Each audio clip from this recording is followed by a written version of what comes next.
Good morning and welcome back to our Gimbal weekly update. I'm Amanda Repass. We've got Doug, who's taking all safety precautions while being outside, Keith Tyner, and Debbie Cash. Hi. I wanted to, there's a lot of people on here that we invited last week, and I forgot to mention that we have been doing this for a couple weeks. All of our archives are on our website right now, and they'll continue to be up there as we continue to do these. But welcome anyone who's new, and let us know if you have any questions. We will start off. Keith, you mind letting me share my screen? Come on, Amanda, you get so pushy in these things. I will figure out how to do that. I forgot to, we're going to show you guys some disclaimers as soon as I find out how to do that. There we go. I was having a conversation with somebody how these things that frustrate business people these days cause people to cuss and everything else. So to make our compliance people happy, these are our disclaimers. Anytime, but especially during this time, do not drink the hand sanitizer. I know it's hard to find, but definitely don't drink it if you find it. We have no crystal balls. This is strictly our opinions. This is what's really important, but content provided at this event is for general information only and not intended to provide specific advice or recommendations from any individual. Any performance referenced is historical and no guarantee of future results. All indices are unmanaged and may not be invested into directly. Any economic forecast set forth during the event may not develop as predicted, and there can be no guarantee that any strategy will be successful. These thoughts and opinions are those of Gimbal Financial and do not represent the views of LPL Financial. Securities offered through LPL Financial, they are a member of FINRA and SIPC. And then investment advice offered through Gimbal Financial. We are a registered investment advisor and separate entity from LPL. Thank you, Amanda. No problem. We're gonna learn about what happened in the markets this week. It's been an interesting week, hasn't it, Doug? Yeah, it's been a good week. And I got to tell you guys, I don't know who sent the Shreve family a whole bunch of masks, if that was my mom or if that was one of you guys, but these arrived in an Amazon envelope, and I just really appreciate whoever sent me these masks. They're high quality, and got to give also a plug to my friends at Napa today. I don't go anywhere without these gloves. These are Challenger gloves, and if you're looking for some heavy duty gloves that you could use 2 or 3 times pumping your gas, whatever, head over to Napa. These guys will treat you just right. But it's been an interesting week on the markets, as it always is. And even this morning, things started to change drastically. This morning, I guess around 3 a.m., the futures went from positive to negative. Amanda was probably up at that time, making sure that your money is okay. Money never sleeps, kid. I think that's the quote on Wall Street. But the futures did change, and the market has opened up down today. So we'll switch over to the market here, and I'll show you what's happening. And Keith, feel free to chime in here anytime. But this is a picture of SPY, the S&P 500, and as you can see, we've started to level off a little bit. Over the last several trading days, we've been moving in a pattern here, and there hasn't been a whole lot of activity up or down. It's been pretty level, which has been really nice this past week. And then if I switch over to the NASDAQ, the picture looks different. This picture you can see has been a little more of a V shape. And that recovery has mainly been on the backs of technology stocks. If you were to look at all the different slices of stocks out there, technology stocks and retail components have actually done pretty well. But the only reason why retail's done pretty well is 60% of that is Amazon.com. And so it's been heavily influenced by one stock. going back to the S&P 500 here, this collection, this is a big piece of the pie. You're going to have technology, healthcare, financial stocks, banks, automotive, everything is in this group. And so it just doesn't have the robust run up that the NASDAQ has. I think today, when I looked at over last weekend, I looked to see what's working and what's not working. Primarily the banks, the automotive, transportation, energy type stocks, those have really been struggling, and those baskets are included in this group. Anything to add to this, Keith?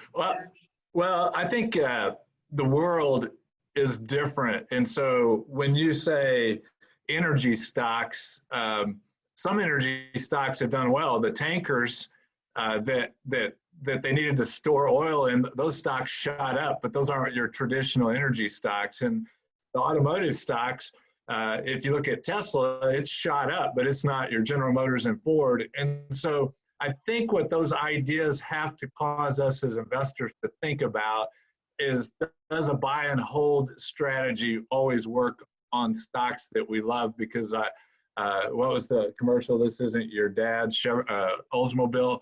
You know, Oldsmobile was like the old reliable car, and in 2008, Oldsmobile disappeared. And so I think this market's just pointing out and giving people opportunities to realize, I have to think about what I'm investing in, and we haven't really had to do that in a while.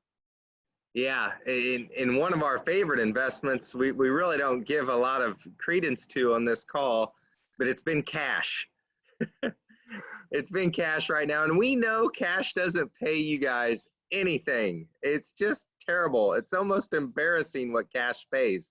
We've gone out to try and give you money market options when we can, but because this is not a buy and hold market, or this is not a fall in love and just go on vacation, come back later and check your stocks or your investments market, we've utilized cash, and it's been a good investment for all of us.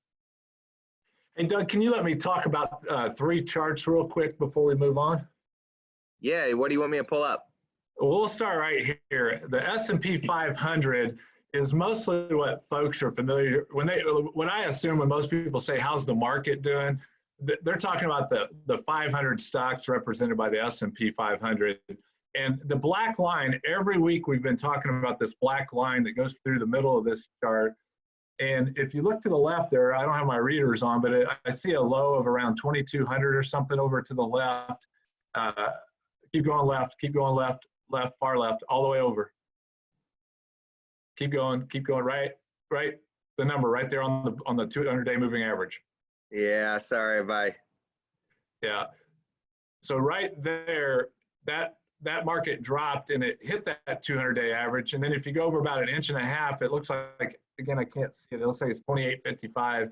It dropped down and hit that.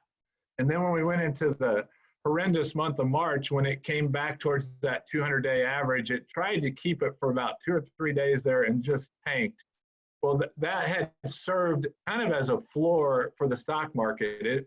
It had bounced off that, and done that for months. Well, now it looks like, if you look to the far right there, that what was the floor is acting like the ceiling on the S&P 500 right now. See how it got right up to it a couple of weeks ago at that 29.54 there. It hit up against it right below it and then dropped down, tried to rally again last week, and then it's backed off this week. Now, if you switch over to the NASDAQ for me, Doug, I'll point out some obvious, or to me anyway. See how the same thing on the left side of that chart, where it acted like the floor for it, bounced off of it 3 times there on the left side, and then it rallied all the way up to the almost 10,000 level. I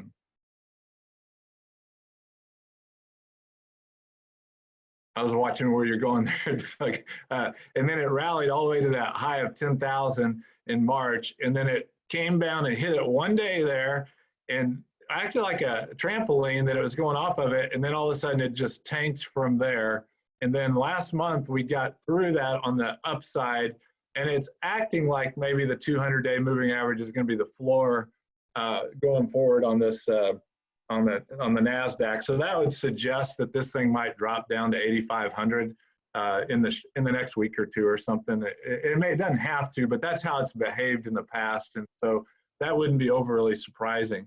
Now let's go to the most harsh looking one, the S&P. Do the Russell, or the S&P 600 is good. That is just been a horrible ride there. If your capital has been in those small companies that are represented by the S&P 600, that thing is having a hard time all last year. It couldn't even hold the 200-day last year. It's trading below it, got up above it, and then when it tanked, it almost dropped in half. It dropped more than anything else, and it still is really, it's hard to say that it's even started trending upward at this point. It had a horrible week. The Russell 2000, I think I looked at it a while ago, it was down 8% for this, 8 or 9% for the week, which has just been a rough week. And so these companies represented in the S&P 600 index, these are not the big dogs. This is not Amazon, Microsoft, Facebook. It's none of that. These are the smaller companies that are really struggling right now. They're trying to get their products out there. They're trying to keep their doors open, their employees paid. And so these are the up and comers for the future, but they're really struggling right now. And there's a lot of those. Those are there's a lot of small businesses in the United States. And one of the other things I looked at this week, Doug, is 75% of the publicly traded companies that show up on this software right here are trading below that black line. 75% of them. So it's rough out there for companies with their stock price and all the things they're trying, but I see that as great opportunity. That's what I see. I see opportunities that are evolving. Well, thanks everybody for walking through the markets with us. And any time you want to talk about your individual situation or dive a little deeper into individual names or what this looks like on a local level or a global level, we've got opinions that we'd love to share with you. Amanda, what else is going on in the world? What are you seeing out there? Yeah, I have we've talked in the last couple of weeks about Keith's 5 key principles, and I found a story that covers 2 of those, thinking differently and generosity. There's been a local high schooler up in Anderson, and Keith, you've told me before to be scared of high schoolers, and this story proves it. He is a huge tech guy, and he's been 3D printing ear savers. So if anyone's gotten a pedicure before, or if you have a wife or spouse that has gotten a pedicure before, they almost look like those toe separators when you go to get your pedicure. And you clip the ear loops around that as opposed to behind your ears. And I have to admit, I don't wear a mask a ton. It's especially not enough for my ears to start hurting, but I know a lot of healthcare workers that are definitely feeling that pain. And so this high schooler has used his own 3D printer to start printing these. And then he's used his robotics labs 3D printer, and then Purdue Polytechnic Institute in Anderson has donated 3 of their 3D printers to allow him to be doing this. And so not only are they being generous to him, he's producing these and giving them to healthcare workers for free. So that's just really fun and encouraging, and just a cool story I thought I'd share with you guys. That's my one positive thing. On a service level, I wanted to share with you guys, I had one of you call me yesterday and said, "Are you guys still open? Because I can't get a hold of anyone when I call in." And with the move and with our changes, we've been able to use technology to our advantage. And our phones are actually part of that new technology. I think Keith's written a blog post about how his desk phone has become a paperweight as opposed to an actual phone, because we can call now on our computers, on our cell phones, and we're accessible to you guys all the time. Now, we do get a lot of phone calls and we are busy a lot, but so you will, when you call in, you'll hear Debbie's voice on a voicemail, but you will have to choose a prompt. And Debbie and I are totally the liaisons between Keith and Doug. And so if you can't get a hold of either one of them right away, feel free to reach out to us first. And I will share our direct numbers. This isn't totally aesthetically pleasing quite yet, so my apologies. But if you dial in to our 1600 number, if this starts working for me, this is how we can be reached easily by email, and then our extensions, our direct numbers are right there for you guys. And if you listen to Debbie's prompt, you can choose 1, 2, 3, or 4 and get one of us as well. So just want to let you know that we are available and we're here to serve you guys. And if we can't get to you immediately, we are doing our best. So you guys have any thoughts on that? I would just say thanks for bringing that up, Amanda. I know we are going through some challenging times, and it's always best when we talk. And so when we talk, whether it's us reaching out to you or you reaching out to us, giving us feedback, it just is very valuable to us. So whether the market's up or down, whatever, just give us a call. Let us know what you're thinking. And yeah, thanks for bringing that up. And we'd also be happy to set up one of these Zoom meetings as well, because it's really nice to get like a face-to-face meeting, even though we can't really be meeting face-to-face. Yeah, right on. Right on. Keith, what's going on for you? What are you thinking through right now? Well, a lot of things that come to mind this week. On a financial planning side, I just encourage you all to understand probably as soon as possible what your marginal tax rate was for 2019, and know that if it isn't a lower rate, that we can do some strategic planning with you going throughout the rest of the year, because my gut feeling is that we're going to all see higher tax rates in the months and years ahead. And so if you can take advantage of some of these lower marginal rates that we're having right now, these are historically low tax rates we have in the United States, and it may make sense to take some money from some accounts that are going to defer taxes and prepay some of those rates at maybe half what they may be 5 or 10 years from now. But that's a thought that's worth looking at on your financial planning side, and call any of us and we can help you think through that process. But if you can get that information from your accountant, then we can sure help you strategize with that. I'm excited about where we are as a country. I don't necessarily care about the lockdown, but I think that this time in most recessions allow entrepreneurial people to create new ideas. And I was talking with one of our clients recently that has AFib.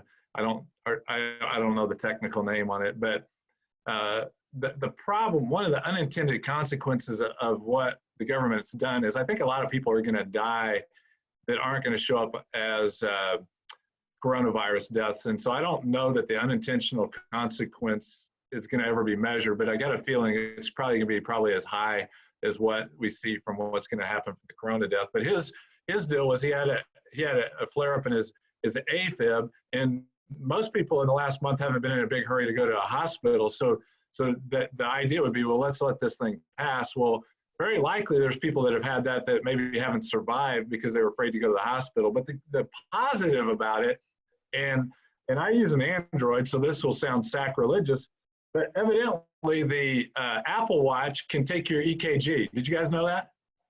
You did know that. No.